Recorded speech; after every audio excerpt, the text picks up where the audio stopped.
Tobias stared in shock. Truly this woman was unusual. So meek a little lady in her purest of white robes, yet with a capacity for such destruction when confronted with pure evil. Everything Tobias had ever known about the churches was being challenged here. It made him uncomfortable. Nobody liked change, especially halflings. Rosandria smiled as she put the gun away into its holster and informed them. It is indeed a magical weapon. Its name is Redemption. It was once owned by a legendary witch hunter, Albrecht Schur. His life ended from disease, but still I carry a token of his faith on my person.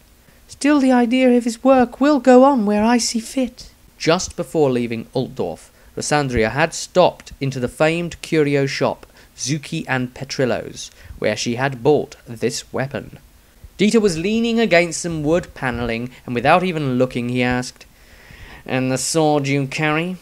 Perhaps Emperor Magnus once lanced a boil with it?" Rosandria gave Dieter a scowling look. He ignored it. Rosandria suddenly became overcome with sadness. She looked down to control herself, lest she start crying.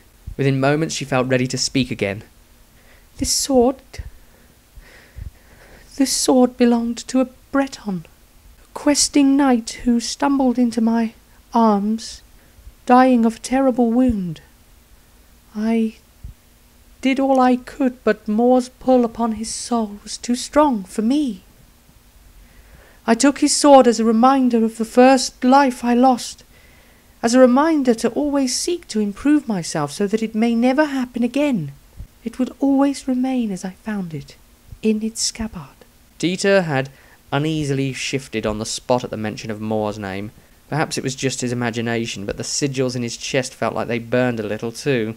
After that, the group sat quietly and listened to the world around them as they began to journey through the scenic woodland on either side.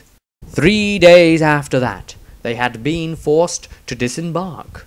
The barge captain had been informed that it was unsafe up ahead, that the armies of chaos were not far away, and the route by river to the north was greatly contested. They had no idea where they were, but it was obvious that it was in or near the Drakwold forest region.